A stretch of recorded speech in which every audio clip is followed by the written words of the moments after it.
Hey YouTube. So, my hair is a mess. I don't even care. I don't care. um, I think one of the biggest things I have a difficult time with when it comes to creating content is breaking away from my family and spending time with my kids and my fiance and sitting by myself away from noise of life to record things. And it's funny because as much as it is difficult for me to find peace with walking away from my family, or what feels like walking away from my family, it's not like I'm hurting them, but I'm sitting on the couch and I'm fiddling with my phone, and because Doug is playing his wrestling game, whatnot, and I don't have any problem with that. I don't have any problem with that whatsoever. But I feel like I'm existing in the same space as everybody, but like, am I really walking away from spending time with my family if my family is all kind of just chilling and doing their own thing and everything else? So not really. So I'm outside and it feels really weird. It does. It feels really weird sitting on my back porch by myself talking to my phone. It feels really awkward. But I couldn't necessarily sit here and tell you why it feels awkward. It's not necessarily awkward. I'm not doing anything wrong. If Doug were to ask what I was doing, like, it would make total sense to him if I said I was trying to record some stuff. But I don't know, like, it's so easy for me to make posts to my YouTube channel, or my, Facebook channels, and, groups and stuff like that, and it's so easy for me to pull out a pen and paper and write down all the stuff that I want to do, but, I mean, what good is writing it all down for, like, the 500th time if I'm not actually gonna start doing it? And it looks great on paper, it's like, I've got this plan, this is what I'm gonna do, I make a list, I could totally make time for this, and then when it comes time to do it, it's kind of like, well, shoot, like, what, I'm standing in my way. I'm standing in my way. Because there is no excuse. There's no rhyme, reason, there's nothing that's going to fall to the wayside or, like, explode if I actually make time to do stuff like this. So, I posted on Clever Coaching, that something that's been on my mind a lot, and it's like, you got to get out of your head. You have to find a way to get out of your head, and you have to find a way to take all of that intellect that you have and all these things that you know that you could do, that you could prosper from, off the paper, and you have to do it in real life. Everybody, and lots of motivational speakers will say this, everybody has ideas. Everybody has ideas, and everybody has the access to do something with those ideas in the palm of their hand. Like, I'm recording on my phone right now. Everybody, and you including, who's watching this, is probably watching it on a phone. Like, you have the resources available. There is nothing more that you need outside of what you are already using right here now, watching me talk about how you don't have a lack of resources to do the things that you want to do. You just got to do them. You have to do them, and you have to not worry about whether or not your hair is a mess. You have to stop worrying about whether or not your face looks bland. You have to stop worrying about walking away from the couch where you're not doing anything to go and do the things that you keep promising yourself you're going to do. And we get into this really ugly carousel where we tell our kids, don't do as I say, not as I do, and we say, you can develop really good life skills if you do this. And it's kind of stupid for us to encourage our kids to be creative, encourage our kids to put the internet down and go physically enjoy life, when I'm sitting on the couch doing nothing productive with my phone in my hand, I don't really have the right to say, hey, put the tablet down and go outside and play. It's a total double negative. It makes me a hypocrite. And then you start doing these things where you expect your kids or you expect the people around you to do what you're not. And it gets to the point where you've got to maybe if I stopped doing all the things that I'm telling my kids they need to stop doing, then they'll stop doing the things I'm asking them to stop doing. Like, if they don't see me just sitting on the couch on my phone, regardless of whether or not I'm doing something productive or important or, whatever. But I especially got to thinking about it, all the people who work from home. My daughter, my 10-year-old now, I had a moment with her a really, really, really long time ago.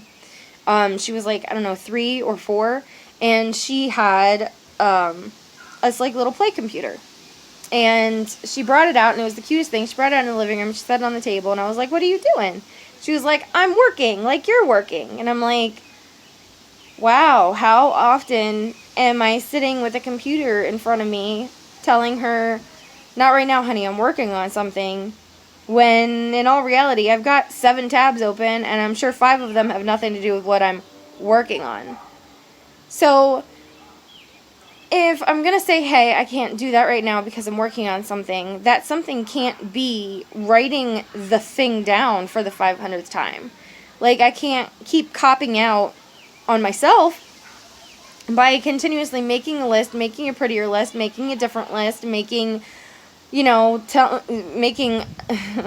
making an action list versus a to-do list.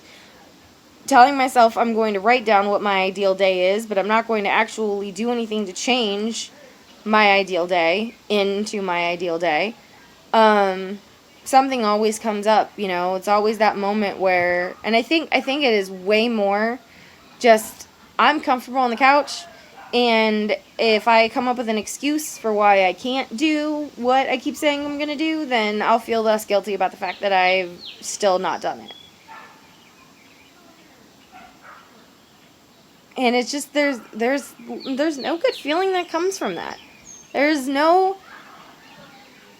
keep looking at these goals and telling myself I'm going to make a functional vision board, and it's like, I'm putting these things on my vision board, and I'm like, that's not technically how they're supposed to go on the vision board, right? It's like a visual representation. So I'm like, okay, whatever. So I'll go online and I'll look up visual representations of it. And I look it up and I print them and I cut them out and I make them look all pretty and I put them on the vision board. And I'm like, that's really not the best visual representation of what I want to do. So I redraft and I redraft and I redraft and I redraft and I redraft. And before you know it, I've spent 3 years drafting something that takes me 10 minutes to do, but instead of taking 10 minutes to do it, I'm just drafting it again in another way that I'm hoping will make it happen. I'm putting it on a different list, and if it's on that list, then it'll happen. Or I'm going to watch this motivational speaker again, or I'm going to watch this again, and this time I'm going to take notes, and I'm going to read those notes, and I'm going to start checking off the boxes from those notes so that I start following through on things. And it's like, but maybe if I do it like this, I'll really follow through on it. Maybe if I do it like that, I'll start to follow through on it. Maybe if I wake up at 5, I will, stop giving myself the excuse that I don't have time. And it just goes round and round and round again. Because we're going to get stuck in this. And, even this video is repetitive. I've said the same thing over and over and over again. And I keep coming up to this place where I'm like, there's really nothing more I could say about it other than just do. And I could play this recording back to myself 500 times and go, it's not really anything anybody wants to hear. But here's the thing, it is. It is, because even if it's been said before, I haven't said it. And I have told myself, I'm going to say it. And I'm going to put that into the universe. And I can't just backtrack and be like, oh, that video was horrible, or oh my gosh, you could hear so much things in the background, or my hair really was a mess, or that's not how I want myself to be perceived, or whatnot. And I could give myself a million reasons why I shouldn't post this. But if I just post it, even if it's raw, even if it's nonsense, even if it's rambling, even if it's me being repetitive, doing it is the only way to continue to go over those speed bumps. You know what I mean? Once you start doing, and I notice this about everything, it's about housework, it's about anything. Once you start doing, then doing it just flows easier. Like, the only real obstacle in your way of success is starting to do something. You have to do something. Like, if I get up in the morning, if I go to wash, okay, I need a bowl, right? I need a bowl for cereal. So I'll wash a bowl and a spoon. And I'm like, I could wash a few more bowls and spoons. And then before you know it, I'm like, I've only got like 4 more things left in the sink. I'll just wash them all. And then before you know it, all my dishes are washed. And they're washed because I needed the one bowl that was dirty. But if I would have just sat there, if I wouldn't have needed that bowl, those dishes would have sat in the sink for who knows how much longer. Once you start to do things, doing things becomes so much easier. So, like, it's not if I wake up at 5, or if I walk away from just sitting on the couch being lazy, or if I do all the things that I tell my kids to go do before I sit down and feel like I have the right to tell them to do it. You just got to start doing it. You just gotta start doing it. And, like, it seems like that's a really stupid, simple piece of advice, and there's no way that'll work or whatever, but, like, I guarantee you, once you actually start to do it, at least then, when you look on it, if you fall off the wagon and in 2 weeks you're like, man, in that video I said I was gonna keep doing that, but I didn't, you still will have done it that time. And that's progress. And that's progress that no one can take back from you. Like, I keep going, I've got this setup, right? I've got this stand, but it's not really stand. It's the thing that the canvases go on. What's that thing called? The tripod thing that people put canvases on to paint.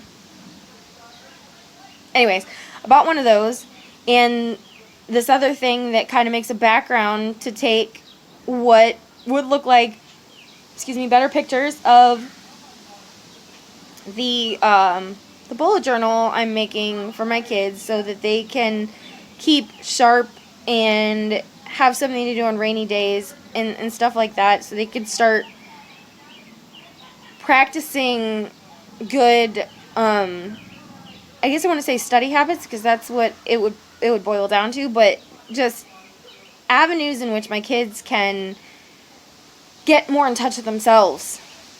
And I'm like, man, that'll work. I bet you that'll work so well for my kids. And I'm like, you know what? I bet you that'll work well for other kids. It's like, well, I bet you that'll work really well for other parents. And I have it, and I've spent hours on it, days, months on that concept, and I'm like, oh, but I can't take pictures of it yet because it's not finished, or, oh, I can't take pictures of it because it still just looks like something that I doodled in my living room. And you're right, it does. It looks like something that I doodled in my living room. But I'm sure that some of the greatest things that people spend tons of money on started off as a doodle. Like Passion Planner, for example. It is ridiculous how present Passion Planner, the company, is on Instagram and Facebook and Amazon and whatever. And they're like, their notebooks are like $30 a piece or whatever.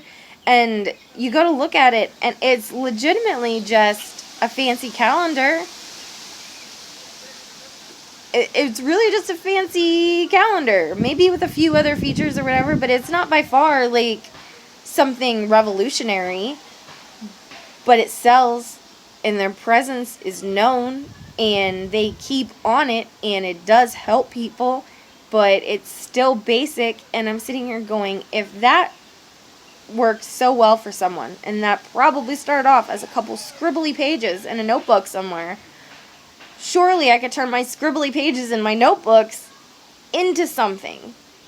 And it's a long road. It takes a lot of work. You really gotta you dedicate yourself to it. And there really is something to be said about how an entrepreneur puts like 100 plus hours of work into 100 plus hours of work a week into their projects for 1, 2, 3 years before anything comes of it. But if they hadn't put all that effort into it, nothing would have ever come of it at all. So this is me. I've had these goals for a really long time, and I've only just recently, over the last couple of months, started to actually do something about it. And I do come along with brick walls where I have some type of excuse why life is getting in my way and I can't do the next thing. Or I get stuck and I gotta go back to the drawing board and figure out what the next thing is or how to do it more efficiently or whatnot. But if I don't try, if I don't do any of the things that I keep thinking might help, then I won't get anywhere. I know that for a fact. So I'm doing this, and I'm hoping that it gets somewhere, and maybe this reaches somebody who's like, that's totally me. That is me exactly, but I've just never recorded myself and horribly displayed it for all the world to see. But you do ordinary things all the time, every day. And they can lead to extraordinary things. You just have to keep at it. Keep pursuing it. Keep messing up. Keep being sloppy. Keep the dream alive. And maybe I'll look at this in 3 years and go, that scrappy, tired, stay-at-home mom, if I had never been her, I would never be me. So, here's hoping.